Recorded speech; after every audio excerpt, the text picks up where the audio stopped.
Good morning बेटा। कल हमने महाभारत का जो पाठ चल रहा था उसमें पाठ 4 उसको हमने देखा था, समझा। हम कुंती वाले चैप्टर पे आ गए थे, पाठ 5 कुंती कि यहाँ पर कुंती के बारे में बताया गया था। कौरव और पांडव तो क्या हुए, अपनी अपनी शिक्षा ग्रहण करने के लिए ऋषि के आश्रम में चले गए। जो पुत्र हमने देखा कि नेत्रहीन था एक, और दूसरा शारीरिक रूप से कैसा बीमार था, कमजोर रहता था। अपने अपने आश्रम में शिक्षा ग्रहण करने के लिए गुरु व्यास मुनि के आश्रम में दोनों कौरव और पांडव जो बचपन में कहलाए वह चले गए थे।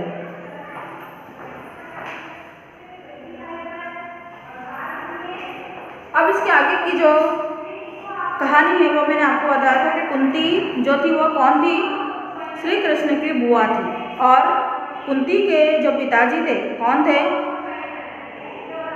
महाराजा शूरसेन। तो महाराजा शूरसेन की एक पुत्री थी, कौन थी वह, कुंती। तो शूरसेन ने यह पहले ही वचन दे दिया था अपने छोटे भाई को, कुंती भोज को, कि जब मेरी पहली संतान होगी तो पहली संतान जो है वो मैं तुम्हें दे दूंगा। तो पहली संतान जो है वह प्रथा हुई, मतलब एक पुत्री हुई जिसका नाम प्रथा था। तो महाराजा शूरसेन ने अपनी जो पहली पुत्री जो प्रथा है वह किसको दे दी, अपने छोटे भाई को कुंती भोज को दे दी। अब कुंती भोज के घर प्रथा गई तो कुंती भोज के कारण उसका नाम क्या पड़ गया, कुंती पड़ गया। तो वही जो पुत्री बड़ी हुई तो उसका नाम क्या हो गया, कुंती। अब यही जो कुंती थी वह मैंने आपको जैसे कल समझाया कि दुर्वासा मुनि जब कुंती भोज के घर आते हैं तो कुंती जो है उनकी बहुत ही सेवा करती है। तो सेवा करने के कारण दुर्वासा ऋषि प्रसन्न हो जाते हैं और उनको वरदान देते हैं कि तुम जिस देव का ध्यान करोगी उसके समान तुम्हें तेजस्वी जो पुत्र है वो प्राप्त होगा। तो सूर्य देव का ध्यान करने के कारण उसको सूर्य के समान तेजस्वी पुत्र जो है प्राप्त होता है। लेकिन लोकलाज के भय के कारण, लोकलाज के भय आने लोग उसको क्या कहेंगे कि एक महाराजा की लड़की है राजा की और किसी अविवाहित है, उसके बाद भी उसने पुत्र को जन्म दिया। तो उसे संदूक में बंद करके क्या करती, नदी किनारे छोड़ आती है। और नदी किनारे छोड़ने के बाद वही कुंती भोज जो राजा थे उनके राज्य में एक सारथी जिसका नाम क्या था, अधीरथ, एक सारथी के घर पर उसको लड़के को क्या होता है, उसका पालन पोषण किया जाता है, क्योंकि अधीरथ सारथी को ही वह नदी में बहता हुआ मिलता है। तो इसीलिए उसका जो नाम है वह सूत पुत्र कर्ण है जो वह बन जाता है। अब देखिए कुंती और पांडु का विवाह किस प्रकार से हुआ। कुंती जब विवाह योग्य हो गई, विवाह योग्य तो थी ही, दुर्वासा ऋषि चले गए, पुत्र को भी उस नदी में बहा गई। उसके बाद में क्या हुआ, उसका भी स्वयंवर, पहले क्या था, स्वयंवर की जो प्रथा है वह प्रचलित थी, मतलब हिंदू शास्त्रों में स्वयंवर का नाम सुना, जैसे हमने द्रौपदी का स्वयंवर भी हम देखेंगे, और आपने सीता का स्वयंवर उसका भी नाम सुना है। तो उसी प्रकार जो महारानी द्रौपदी यहाँ पर कुंती है उसका भी स्वयंवर हुआ। तो कुंती ने क्या किया, हस्तिनापुर के राजा, सभी दूर से राजा महाराजा आते हैं स्वयंवर में, तो हस्तिनापुर के जो राजा थे कौन, पांडु। धृतराष्ट्र तो नेत्रहीन होने के कारण नहीं गए, लेकिन पांडु जब गए तो पांडु के गले में कुंती ने क्या कर दी, जयमाला पहना दी। और उस समय बहुविवाह की प्रथा भी प्रचलित थी। बहुविवाह मतलब एक से अधिक विवाह करना। तो उसके मतलब कौन, कुंती से विवाह हो जाने के बाद भी विष्णु की सलाह पर पांडु ने मद्रराज की जो पुत्री थी माद्री, उनसे भी विवाह किया। मद्रराज की पुत्री थी तो मद्र नरेश मतलब मद्र के राजा के नाम के आधार पर उनकी पुत्री का नाम क्या पड़ गया, माद्री पड़ गया। तो कुंती बड़ी रानी हो गई और माद्री कैसी हो गई, छोटी रानी कहलाई। और महाराजा पांडु की 2 पत्नियां हो गई। अब क्या हुआ, एक बार जब शिकार खेलते समय पांडु ने एक हिरण को मार गिराया। महाराजा पांडु जो है शिकार करने के लिए गए और हिरण को मार गिराया, और हिरण के रूप में जो ऋषि दंपति थी वह जंगल में या बगीचे में क्या कर रहे थे, घूम रहे थे, भ्रमण कर रहे थे। उन्होंने वेश से बदलकर हिरण और हिरणी बन के क्या कर रहे थे, वह बगीचे में विहार कर रहे थे, मतलब घूम रहे थे। तभी क्या हो गई, उनकी मृत्यु हो गई, क्योंकि पांडु ने क्या कर दिया, हिरण का शिकार कर लिया।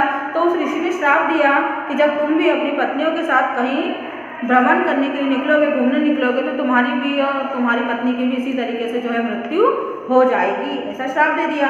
तो इस श्राप से क्या हो गए, महाराजा पांडु दुखी हो गए और दुखी होने के कारण अब पांडु ने क्या किया, भीष्म को, पांडु को तो राजा बना दिया गया था, लेकिन जब पांडु दुखी हो गए तो उन्होंने क्या किया, सब राजपाट जो है भीष्म को और विदुर को सौंप दिया और खुद क्या आ गए, जंगल में आ गए। कुंती और माद्री के साथ वन में रहने लगे। अब उनको ऐसा श्राप प्राप्त था, इसीलिए वह उन पिता भी नहीं बन पाए, क्योंकि उनको श्राप था ऋषि का कि जब भी वह अपनी पत्नियों के साथ घूमेंगे या पत्नियों के साथ रहेंगे तो क्या हो जाएगी, उनकी मृत्यु हो जाएगी। तो यह देख जब कुंती जो थी वह अपने पति यानी जो पांडु है उनके मन की बात समझ जाती है और दुर्वासा के वचनों की याद आ जाती है कि मुझे भी दुर्वासा ऋषि ने वचन दिया है कि मैं जिस देव का ध्यान करूंगी वह उनके समान तेजस्वी पुत्र मुझे प्रदान करेंगे। तो कुंती और माद्री ने इसी वरदान के बल पर 5 पांडवों को जन्म दिया। मतलब कुंती ने 3 पुत्रों को जन्म दिया और माद्री ने कितने पुत्रों को जन्म दिया, 2, जो नकुल और सहदेव थे उनको जन्म दिया। और वही पांडव वहीं रहे तपस्वियों के आश्रम में, जब तक बड़े नहीं हो गए तपस्वियों के आश्रम में रहे और ऋषि मुनियों ने उनका क्या किया, पालन पोषण किया। अब एक बार क्या हुआ, जब पांडु पुत्र बड़े हो गए, जंगल में वहाँ ऋषि आश्रम में विचरण कर रहे थे, विहार कर रहे थे और बसंत ऋतु में सारा वातावरण जो आनंदित हो रहा था, तभी पांडु पर ऋषि के श्राप का असर हुआ। मतलब जो महाराजा पांडु अपनी पत्नी और बच्चों में क्या थे, मगन थे और मौसम का जो है वातावरण का, बसंत ऋतु का आनंद ले रहे थे। उसी समय अपने श्राप को क्या हो गए, भूल गए। लेकिन श्राप तो जो है अपना असर कभी ना कभी दिखाता है। और उसी समय जब वो अपनी पत्नियों के साथ घूमने के लिए गए माद्री के साथ, तो क्या हुआ, ऋषि के श्राप का असर हुआ और उनकी दोनों की मृत्यु वहाँ पर हो गई, है ना। अपने पति की मृत्यु हो गई तो माद्री भी इस दुख को सहन नहीं कर पाई और वह भी अपने पति के साथ में ही स्वर्ग सिधार गई। अब इससे कुंती और जो 5 पुत्र वही जंगल में शेष रह गए। तो ऋषि मुनियों ने सोचा कि इन्हीं पुत्रों को जंगल में रखने से कोई लाभ नहीं है, इनको इनका राज्य जो है वो दिलाया जाए। तो ऋषि मुनि क्या हो गए, हस्तिनापुर भीष्म के पास कुंती और 5 पुत्रों को वापस लेकर आ गए और उन्हें भीष्म पितामह की शरण में अपने पोते को, जितने 5 पोते थे अपने पोतों को उनके शरण में पहुंचा दिया। अब इस घटना को उन्होंने सुना कि मेरा एक पुत्र तो धृतराष्ट्र कैसा है, नेत्रहीन है, अंधा है, पांडु भी चले गया, अब इसके बाद में कौन राजा बनेगा, क्या होगा। तो वह भी क्या हो गई, दुखी हो गई और अपनी जो पुत्र वधू थी, कौन, अंबिका और अंबारिका, दोनों को लेकर क्या चल जाती है, वन में, जंगल में तपस्या करने के लिए चले जाती है। और कुछ सालों के बाद तपस्या करने के बाद वह भी जो है अपने शरीर को त्याग देती है, वह भी मृत्यु लोक को चले जाती है। अब यहाँ पर धृतराष्ट्र के पुत्र बचते हैं और महाराजा पांडु की जो मृत्यु हो जाती है और पांडु के पुत्र बचते हैं। अब इसके बाद से ही जो है यहाँ तक तो महाभारत का पूर्व काल का इतिहास बताया गया है। लेकिन अब इसके बाद जो है वही जो मुख्य मेन जिसको महाभारत बोलते हैं वह चालू होती है, वह स्टार्ट होती है। अब देखिए यहाँ पर भीम के बारे में बताया गया है। अब पांडु पुत्र जो रहते हैं, चूंकि वह ऋषियों के आश्रम से आए थे तो ऋषियों के समान ही उनमें बुद्धि, विवेक, तर्क शक्ति और सब कुछ उनमें था। और धृतराष्ट्र के पुत्र तो हस्तिनापुर में ही रहकर शिक्षा ग्रहण कर रहे थे, शिक्षा प्राप्त कर रहे थे। तो दुर्योधन क्या करता था, जब वे महल में आए पांडु पुत्र, तो दुर्योधन हमेशा ही उनसे जलता रहता था, उनसे जलन भाव, ईर्ष्या भाव रखता था। क्यों? क्योंकि पांडव हर किसी बात में जो दुर्योधन और उसके भाई थे उनसे हमेशा ही आगे रहते, चाहे युद्ध कला हो, नीति की बातें हो, अच्छा आचरण हो या किसी भी प्रकार की कोई भी बात हो, दुर्योधन हमेशा अपने आप को कैसा पाता, उनसे नीचा। अपन बोलते ना जिसको 19-20 का अंतर, तो दुर्योधन हमेशा 19 रहता और महाराज जो पांडु के पुत्र हमेशा 20 रहते। तो पांडवों के साथ वो हंसी मजाक खेलकूद जरूर करते थे, लेकिन युवा जोश के कारण जो भीम, दुर्योधन और उनके भाइयों को तंग, जो भीम था वह कैसा था, शक्तिशाली था, बली था, बहुत हष्ट-पुष्ट था शरीर से, तो वह दुर्योधन और उनके भाइयों को हमेशा क्या किया था, तंग किया करता था। तो दुर्योधन क्या करता था, उनके मन में भी पांडवों के प्रति की बदला लेने की भावना पनपने लगी। सभी बालकों ने कृपाचार्य से शिक्षा ग्रहण करी आश्रम में, है ना, और पांडवों से आगे रहे।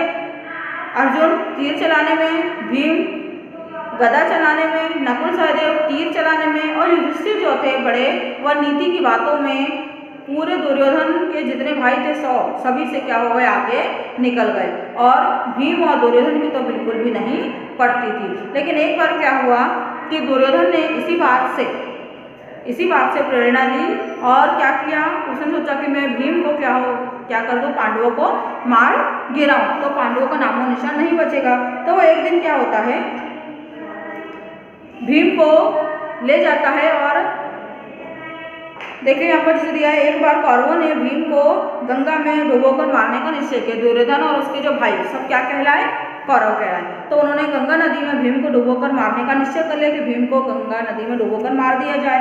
तो एक दिन दुर्योधन जल क्रीड़ा का आयोजन कर पांडवों को न्योता दिया। जल क्रीड़ा मतलब दुर्योधन ने यह शिक्षा ली थी कि वह पानी के अंदर रहकर बहुत समय तक बाहर नहीं निकलता और अपनी सांस को रोककर जो है वह उसमें तपस्या जैसा या बैठ सकता है, उसको जल क्रीड़ा करना कहते हैं। तो उसी प्रकार जब एक दिन जल क्रीड़ा कर रहा था तो उसने 5 पांडवों को आमंत्रित किया। उसको पता था कि पांडव इस चीज़ में क्या है, पीछे हैं, वो नहीं कर पाएंगे। काफ़ी देर तक खेलने और तैरने के बाद क्या हुआ, सबने खाना खाया। दुर्योधन ने भीम के भोजन में विष मिला दिया और उसे नशा हो गया। वह डेरे यानी अपने निवास तक नहीं पहुँच पाया और गंगा किनारे रेत पर ही गिर गया। और दुर्योधन ने क्या किया, उसके बाद में उसको लाख पैर से बांधकर गंगा नदी में बहा दिया। अब इधर दुर्योधन जो है बहुत खुश हो रहा था कि मैंने तो दुर्योधन को और भीम को क्या कर दिया है, नदी में हाथ पैर बांध कर पटक दिया है, वो तो किसी भी प्रकार से बचेगा नहीं। और अपने खेमे में अपने डेरे पर वापस लौट आया। और दुर्योधन को बहुत अंदर से खुशी हो रही थी, लेकिन उसने किसी को बताया नहीं। लेकिन जब भीम था वह भी शक्तिशाली था, किसी न किसी तरीके से हाथ पैर खोलकर वह क्या हो गया, अपने महल में वापस आ गया। और दुर्योधन जो है और उसका भाई सभी लोग हाथ मलते ही रह गए, मतलब उनको देखते ही रह गए। अब इसके आगे की जो स्टोरी है, कहानी, वो हम नेक्स्ट वाले वीडियो में देखेंगे।